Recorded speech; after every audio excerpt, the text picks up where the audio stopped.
सत्ता में उनके भागीदार कोई भी पार्टी रही, नीतीश कुमार ने अपने मूल्यों से कभी समझौता नहीं किया। तो सिर्फ एक ही चेहरा है जिसका नाम है नीतीश कुमार। नीतीश कुमार राजनीति में किसी के मोहताज नहीं। आज सुबह without any hesitation, with full focused my mind, मैं ये कह सकता हूँ कि अगला मुख्यमंत्री सिर्फ और सिर्फ केवल और केवल एक ही नाम, वो है नीतीश कुमार। ये दमकता हुआ चमकता हुआ बिहार 25 से 30 फिर से नीतीश, और कोई विकल्प नहीं। मजबूती के साथ 6 और 11 तारीख को बटन दबाकर नीतीश कुमार को एक बार फिर 25 से 30 फिर से नीतीश कुमार को आप मुख्यमंत्री बनाएं।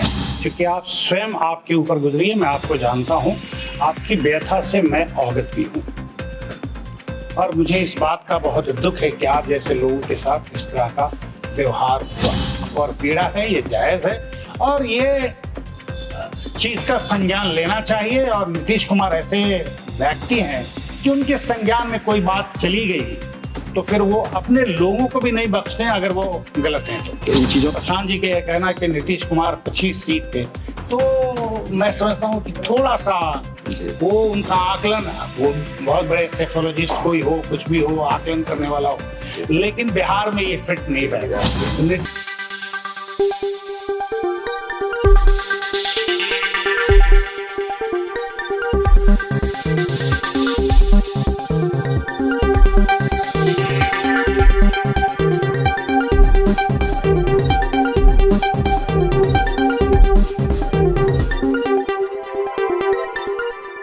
आप देख रहे हैं नेशनल प्राइम न्यूज और मैं हूं ओम वर्मा। बिहार में चुनावी बिगुल बज चुका है। इस बार नीतीश कुमार मुख्यमंत्री बनेंगे या कोई और चेहरा सामने आएगा। अमित शाह कह चुके हैं कि नीतीश कुमार के चेहरे पे चुनाव लड़ रहे हैं, लेकिन मुख्यमंत्री के उम्मीदवार की घोषणा उन्होंने नहीं की है। जबकि महागठबंधन ने अपने मुख्यमंत्री के उम्मीदवार की घोषणा कर दी है, उप मुख्यमंत्री के उम्मीदवार की घोषणा कर दी है, और इस मामले में अपनी बढ़त भी बना ली है। तो अब क्या नीतीश कुमार फिर से मुख्यमंत्री बनेंगे, या एंटी इनकम्बेंसी की वजह से उनकी सीटें कम हो जाएंगी, या फिर बीजेपी अपना कुछ नया पैंतरा लेकर के आएगी कि कुछ और कोई और मुख्यमंत्री बन जाए। तो ये सब सवालों के बारे में जानने के लिए हम आज एक ऐसे शख्स का साक्षात्कार कर रहे हैं जो कि इस देश का धुआंधार नेता है, जदयू के फायर ब्रांड नेता हैं, राज्यसभा के सदस्य रह चुके हैं।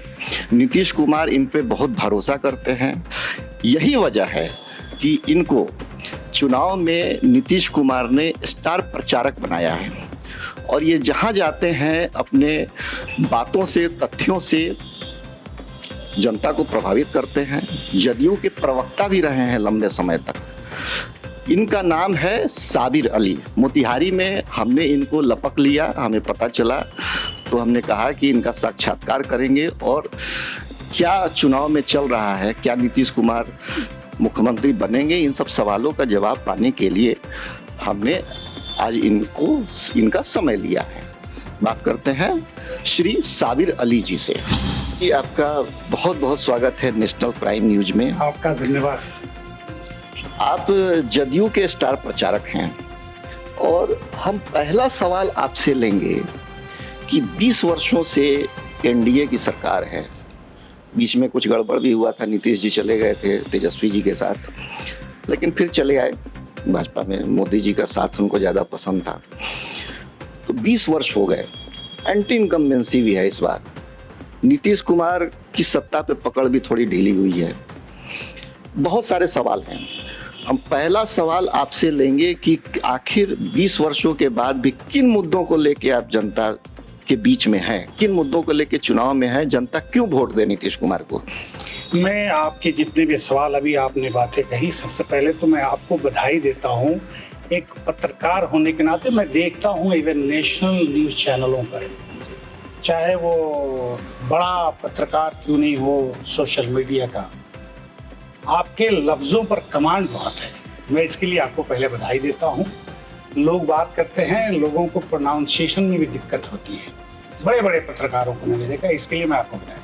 अभी आपका सवाल है कि एंटी इनकम्बेंसी, और मैं ये मानता हूं कि कोई भी सरकार कितना भी अच्छा काम करे, और ये प्रदेश के लिए, बिहार प्रदेश के लिए, ये मैं समझता हूं कि स्वर्णिम काल रही कि नीतीश कुमार जैसा लीडर इसकी अगुवाई किया, चाहे वो सत्ता में उनके भागीदार कोई भी पार्टी रही हो।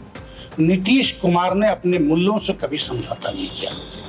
और सबसे बड़ी बात मेरे निगाह में वो ये है कि मैं जब अपने गांव में बचपन में था तो स्कूल में बच्चियां 1 से 2% से ज्यादा नहीं आती थी।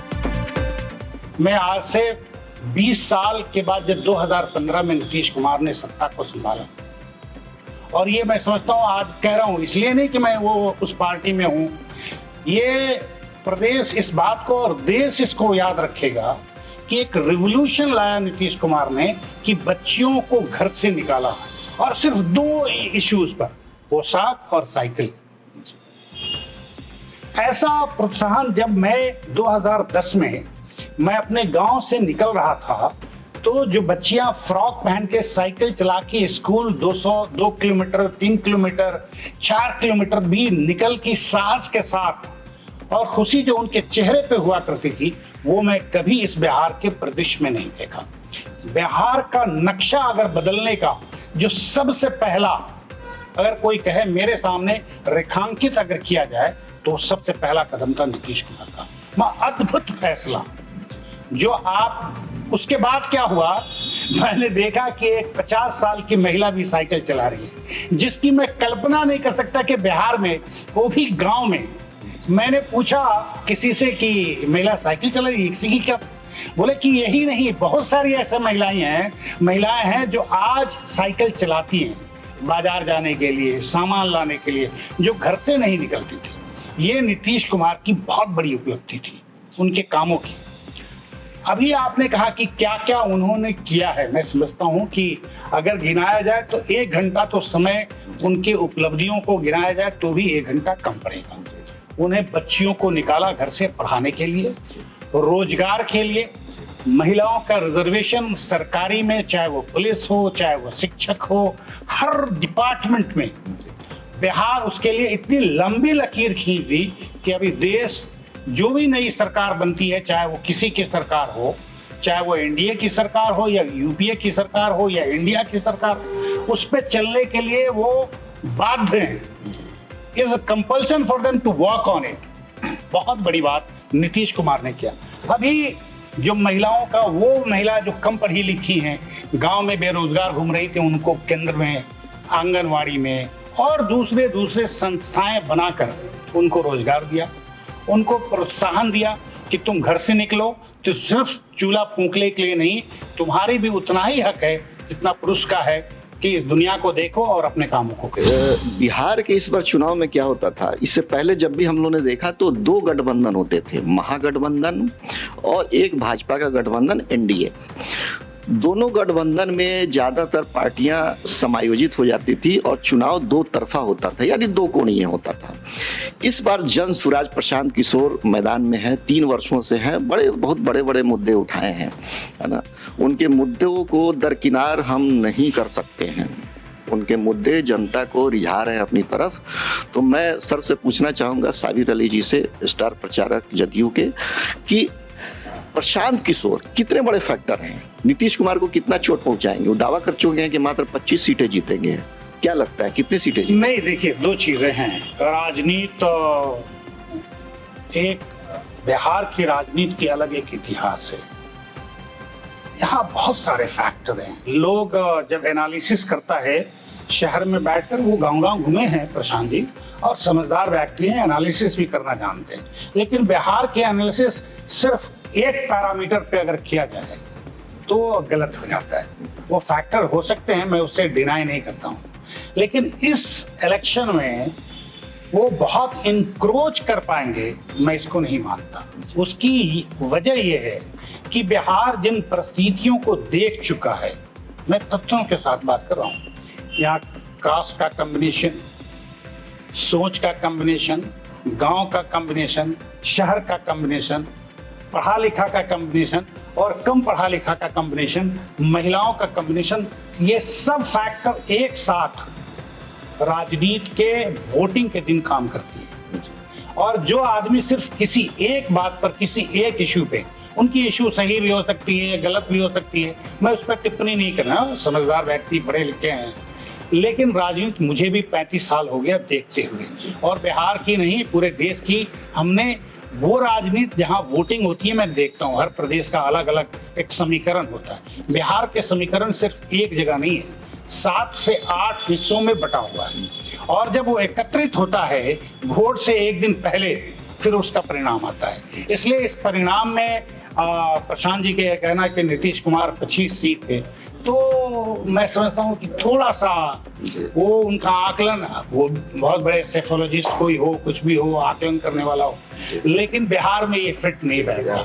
नीतीश कुमार के लिए मैं आज दावे के साथ कह सकता हूँ, मैं जब गांव में जा रहा हूँ, कि महिलाओं का मगर 100% तो मैं नहीं कह सकता हूँ, लेकिन परसेंटेज वाइज जब कोई वोट 70% क्रॉस करने लगता है किसी भी समुदाय का, उसको मान लिया जाता है कि ये 100%। तो महिलाओं का, गरीब महिलाओं का जो वोट के दिन लाइन लगने के लिए खड़ी रहती हैं एक लंबे समय तक, आधे घंटे, 1 घंटे, वो महिलाओं की जो मानसिकता है कि नीतीश कुमार ने मुझे बल दिया, नीतीश कुमार ने मुझे घर से निकाला और रोड पर लाके हमारे हक दिलाने का काम किया, वो उनके मानसिकता में जो है, इसका आकलन किसी के पास नहीं है।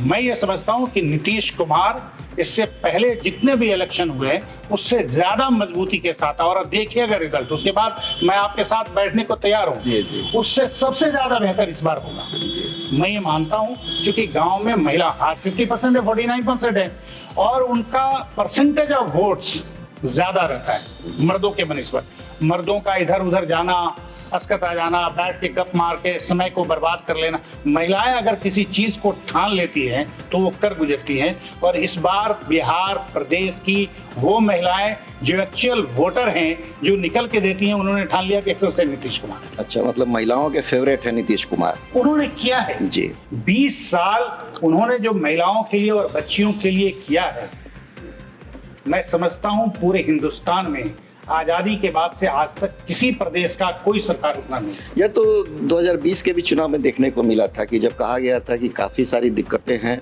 और सर्वे में भी नीतीश कुमार को पीछे बताया जा रहा था, लेकिन जब रिजल्ट आया तो महिलाओं ने खेल पलट दिया था। बड़ा सवाल है बिहार में कि नीतीश कुमार की सत्ता पे पकड़ ढीली हुई है, यह सत्य भी है, और इसको जितने भी विरोधी दल हैं, चाहे वह प्रशांत किशोर हो, जनसुराज उनकी पार्टी हो, या फिर राष्ट्रीय जनता दल हो, तो ये सारी पार्टियां इसको कह रही हैं कि नीतीश कुमार अब काफ़ी ओल्ड एज के हो गए हैं और वो सत्ता पे उनकी पकड़ नहीं है, जबकि लोकतंत्र में सरकार जो है, सरकार की सत्ता होनी चाहिए, सरकार की हनक होनी चाहिए और लोकतंत्र के आधार पे चलना चाहिए। नीतीश कुमार की जो पकड़ पहले थी वो पकड़ नहीं दिखाई पड़ती है। अफसर बेलगाम हो गए हैं, थानों में लोगों के साथ ज्यादती हो रही है, सरकारी दफ्तरों में लोगों के काम नहीं हो रहे हैं, घूस के रेट बहुत बढ़ गए हैं। मैं तो खुद भुक्तभोगी हूँ। जब मैंने रिश्वत नहीं दिया मोतिहारी के मुफस्सिल थाना में, तो मुझे बंधक बना लिया गया और दारू के केस में मुझे अंदर करने के चक्कर में थे। उस मामले में सरकार ने भी ध्यान नहीं दिया, नीतीश कुमार की सरकार होने के बाद भी उसमें नेशनल ह्यूमन राइट्स कमीशन ने आगे आया है और सबको नोटिस जा करके अपनी कार्रवाई शुरू की है। तो क्या कहते हैं कि अफसरों पर इस तरह का जो है सो बेलगाम हो गया है, क्या मामला है सर? सत्ता सरकार की होनी चाहिए कि किसी अफसर की होनी चाहिए? नहीं, मैं आपको देखिए, चूंकि आप स्वयं आपके ऊपर गुजरी है, मैं आपको जानता हूं, आपकी व्यथा से मैं अवगत भी हूं, और मुझे इस बात का बहुत दुख है कि आप जैसे लोगों के साथ इस तरह का व्यवहार हुआ। ये दुख की बात है, मैं इसे स्वीकार करता हूं। लेकिन 2 चीज और है। बिहार प्रदेश 14 करोड़ आबादी वाली है। नीतीश कुमार 2005 में जब सत्ता में आए तो लोगों की अपेक्षाएं जो थी, जैसा उन्होंने काम करते चले गए, अपेक्षाएं बढ़ती चली गई। और ये ह्यूमन नेचर है मैं इससे गुरेज नहीं और कतरा भी नहीं रहा हूँ आपकी बातों से। ये ह्यूमन नेचर है कि घर का गार्जियन अगर बहुत अच्छा रहता है तो हर रोज उसकी अपेक्षाएं बढ़ती जाती है घर के लोगों की, और लोगों के बिहार के लोगों की अपेक्षाएं बढ़ी हैं और बढ़ना भी चाहिए, इसमें कोई गलत नहीं है। अगर कोई अच्छा काम करने वाला, नीतीश कुमार ने प्रशासन में आपको हर फील्ड में, रोड में, बिजली में, रख रखाव में, देख में प्रशासन का जो ग्रिप था आपने जैसे कहा, उसको इतना अच्छा किया। अगर उसमें थोड़ी बहुत भी कहीं चूक होती है तो लोगों की अपेक्षाएं टूट जाती हैं। मैं इससे सहमत हूं। और मैं दूसरी बात ये कह रहा हूं कि नीतीश कुमार की उनकी अपनी 2-3 ऐसे उदाहरण हैं जो मैं इस पे नहीं कह सकता हूं। मैं स्वयं उसका चश्मदीद गवाह हूं कि जब इस प्रदेश में कोई त्योहार होता था, जिस वक्त मैं उनके साथ था, सुबह चाय पीने वक्त वो बैठ जाते थे टेलीफोन सामने रखकर, हर जिला के एसपी और डीएम से डायरेक्ट टच में रहते थे कि कहीं किसी तरह का कोई सामुदायिक दंगा ना हो, भड़के नहीं, किसी के साथ अत्याचार नहीं हो, किसी के साथ नाइंसाफी नहीं हो। लेकिन छुटपुट जो इधर बात सुनने में आ रही है, मैं समझता हूं कि कोalition के गवर्नमेंट में और आज सोशल मीडिया है, चीजें अगर छोटी भी होती हैं तो बड़ी दिखाई देती है। मैं ये नहीं कह रहा हूं कि नहीं भी, और लेकिन साथ साथ ये कि नीतीश कुमार की खुद की ऐसी व्यक्तिगत सोच और उन्होंने इस प्रदेश को दिखाया है 20 साल। ये भी एक बहुत बड़ा आश्चर्यजनक है कि एक रीजनल पार्टी जो एक प्रदेश में लगातार 20 साल सीट कम ज्यादा होती रही हो, लेकिन वो हुकूमत पे रही है। और नीतीश कुमार की ये बहुत बड़ी योग्यता है और क्षमता है कि उन्होंने इस प्रदेश को लीड किया। और मैं समझता हूं कि आपका जो दुख और पीड़ा है ये जायज है और ये चीज का संज्ञान लेना चाहिए। और नीतीश कुमार ऐसे व्यक्ति हैं कि उनके संज्ञान में कोई बात चली गई तो फिर वो अपने लोगों को भी नहीं बख्शते हैं अगर वो गलत हैं तो इन चीजों पे सरकार संज्ञान लेगी? बिल्कुल लेगी और लेगी भी चाहिए। हमारे साथ और अन्य पत्रकारों के साथ हो रहा है, सरकार को पता ही नहीं है कि जिलों में उनके नाम पे ये हो रहा है, बदनाम सरकार हो रही है। मैं आपसे सहमत हूं कि मैं समझता हूं सरकार संज्ञान भी लेगी और लेना भी चाहिए। और मैं आपकी पीड़ा में आपके साथ हूं। शराब का एक बहुत बड़ा मुद्दा है, शराबबंदी है बिहार में, और विपक्षी दल भी कह रहे हैं कि जो है सो शराबबंदी तो बिहार में है ही नहीं, वो तो होम डिलीवरी हो रही है। तो कैसे होम डिलीवरी कैसे हो रही है, क्यों हो रही है? क्या, मेरा एक प्रश्न है कि क्या शराब अगर बिक रही है तो जिस क्षेत्र में शराब पकड़ी जाती है उस क्षेत्र के थाना के इंचार्ज क्या इसके लिए जिम्मेदार नहीं है? क्या उनको जिम्मेदार नहीं बनाया जाना चाहिए? क्या शराबबंदी के नाम पर निर्दोष नागरिकों को नहीं फंसाया जा रहा है? ऐसी बहुत सारी खबरें बिहार में आ रही हैं कि किसी ने शराब जीवन में ना पिया हो और उसको शराबबंदी में, शराब पीने के मामले में कर दिया भीतर, शराब की तस्करी में भी डाल दिया। कि जिन लोगों के साथ भी नाइंसाफियां हुई है या इस तरह की घटनाएं घटी है, सरकार को संज्ञान लेना चाहिए और मैं सरकार की जिम्मेदारी में शामिल। और मैं समझता हूं कि इस तरह की कोई भी घटना मुख्यमंत्री के संज्ञान में जाता है तो वो स्वयं इसका संज्ञान लेते हैं और अफसरों को वो निर्देशित करते हैं कि देखो कोई भी ऐसा जो कोई जुर्म नहीं किया उसको फंसाया नहीं जाए। नहीं तो क्या आप जो है आम जनता को ये आश्वस्त करेंगे कि सरकार इस बार बनती है तो जो निर्दोष जो है, जो भी शराबबंदी के कानून में जो निर्दोष फंसे हैं उनको जबरन जेल में ठूस दिया गया है, जेल की सजा काट रहे हैं, उनको जांच कराएंगे उनकी? मैं आपको देखिए, मैं इस वक्त सरकार का न हिस्सा हूँ ना ही सरकार में सम्मिलित हूँ। मैं जनता दल यूनाइटेड का एक वर्कर हूँ। मैं अपनी बात को रखने का बिल्कुल प्रयास करूंगा और ईमानदारी के साथ। जी बिल्कुल। तो नीतीश कुमार के नेतृत्व में तो चुनाव लड़ा जा रहा है बिहार में, लेकिन क्या वास्तव में नीतीश कुमार अगले मुख्यमंत्री बनेंगे कि नहीं बनेंगे? यह नीतीश कुमार जब तक चाहेंगे बिहार की नेतृत्व उन्हीं के हाथ में रहेगी, आप समझ लीजिए। नीतीश कुमार एक बहुत बड़ा सोच है, सिर्फ मुख्यमंत्री नहीं है जी, वो सोच को बनाते हैं और वो लकीर खींचते हैं। और उन्होंने 2005 से जो लकीर खींची है वो हर रोज बड़ी होती गई, छोटी कभी नहीं हुई। सीटें कम ज्यादा होती रहती है लेकिन जब बारी आती है कि मुख्यमंत्री कौन है तो सिर्फ एक ही चेहरा है जिसका नाम है नीतीश कुमार। नीतीश कुमार राजनीति में किसी के मोहताज नहीं। तो ये हम मान के चलें कि नीतीश कुमार ही अगले मुख्यमंत्री होंगे और हम लोग फिर से उनको मुख्यमंत्री के तौर पर देखेंगे। बिला सुबह, without any hesitation, with full focused my mind, मैं ये कह सकता हूं कि अगला मुख्यमंत्री सिर्फ और सिर्फ, केवल और केवल एक ही नाम, वो है नीतीश कुमार। देखिए, ये प्रश्न मैंने इसलिए पूछा है कि जनता के मन में कहीं ना कहीं कुछ गफलत है इस बयान से कि हम बाद में नीतीश के नेतृत्व में चुनाव तो लड़ रहे हैं, लेकिन मुख्यमंत्री का चेहरा हम उसके बाद जो है सो वो करेंगे। तो महिलाओं में, उनके वोटरों में कहीं ना कहीं शंका हुई, इसलिए मैंने ये प्रश्न पूछा। आपने जनता को आश्वस्त कर दिया कि नीतीश कुमार जी ही अगले मुख्यमंत्री बनेंगे।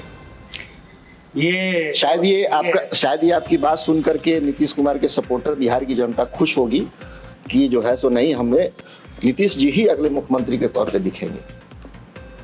ये दमकता हुआ, चमकता हुआ बिहार 25 से 30 फिर से नीतीश जी, और कोई विकल्प नहीं। दर्शकों को क्या संदेश देंगे नीतीश? मैं सिर्फ इतना ही कहूंगा कि आपकी मोहब्बत, आपका प्यार, आपका रुझान और जो आप लोगों ने लगातार 20 साल से नीतीश जी की अगुवाई में, उनके चेहरे पर, उनके कार्यों पर आप लोगों ने जो अपना विश्वास जताया है, इस बार उसको और बढ़ चढ़ के अपने विश्वास को मजबूती के साथ 6 और 11 तारीख को बटन दबाकर नीतीश कुमार को एक बार फिर 25 से 30 फिर से नीतीश कुमार को आप मुख्यमंत्री बनाएं। कहिए या पूर्वी चंपारण कहिए, हॉट सीटें मानी जाती है, यहाँ की भाजपा का गढ़ माना जाता है, लेकिन मोतिहारी में इस बार प्रमोद कुमार की स्थिति डवाडोल दिखाई पड़ रही है। इसलिए पड़ रही है कि कई सारे उम्मीदवार चुनावी मैदान में हैं। जनसुराज के भी कैंडिडेट डॉक्टर अतुल कुमार मैदान में हैं। दिव्यांशु भारद्वाज जो जेडीयू के नेता हैं थे, अब तो उनको नहीं रहे जेडीयू में, वो भी निर्दलीय ताल ठोके हुए हैं मैदान में। वो नीतीश कुमार के भी करीबी माने जाते थे। तो बहुत सारे जो है सो ऐसा लगता है कि कहीं कहीं 3 कोनिए, कहीं 4 कोनिए। अभी मोतिहारी के पास में ढाका में जाकर के देख लीजिए, पवन जायसवाल की स्थिति डवाडोल दिखाई पड़ रही है। जिले के कई ऐसी सीटें हैं जहां की स्थिति ऐसा लग रहा है कि डवाडोल दिखाई जा रही है, डवाडोल दिखाने की कोशिश की जा रही है। तो आपको क्या लगता है कि मोतिहारी में प्रमोद जी फिर से जीत पाएंगे? गन्ना मंत्री रह चुके हैं, भाजपा के फायर ब्रांड नेता रहे हैं। देखिए, मैं मोतिहारी के इलेक्शन लगातार 2000 से मैं देख रहा हूँ, क्योंकि हम लोगों का जिला मुख्यालय है। इलेक्शन जब भी आता है तो लगता है कि भारतीय जनता पार्टी की, खासकर प्रमोद जी, संघर्ष कर रहे हैं जी।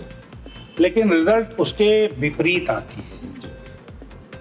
वो सबसे पहली बात यह है कि मैं व्यक्तिगत रूप से मैं ये कह सकता हूँ कि प्रमोद कुमार जी बहुत सहज व्यक्ति हैं। लोगों के बीच हमेशा उपलब्ध रहते हैं, पैदल भी चल लेते हैं, मोटरसाइकिल भी चल लेते हैं। जब मंत्री थे तब भी मोटरसाइकिल से चल लेते थे जी। और सबसे ज्यादा ये लोगों में पाया जाता है, जब सत्ता आ जाती है तो लोगों के अंदर हुरूर आ जाता है और वो नुकसानदेह होता है। लेकिन प्रमोद कुमार के अंदर मैंने कभी हुरूर नहीं। ये मेरा की जद्दोजहद की स्थिति रहती है।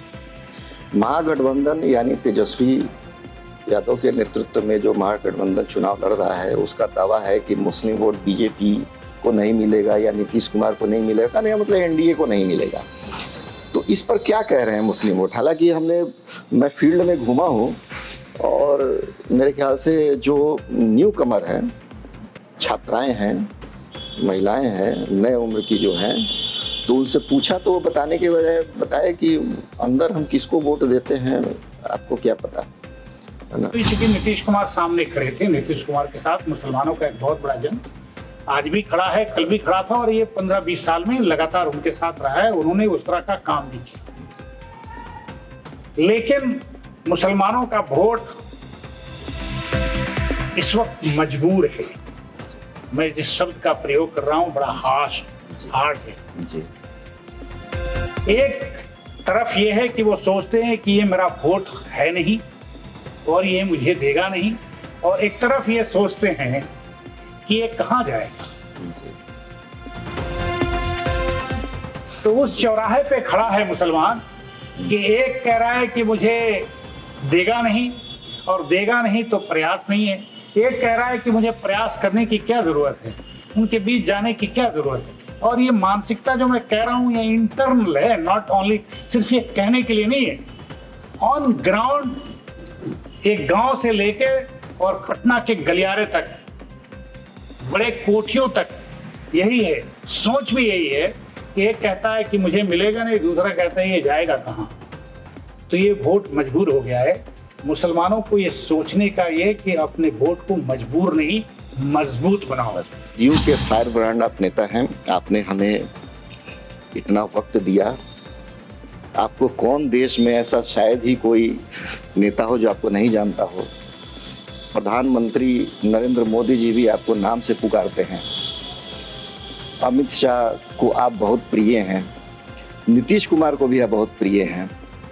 हम चाहेंगे कि आप ऐसे ही जो है सो जनता के हित में काम करते रहें। आपने शुरू से जनता के हित में भी काम किया है।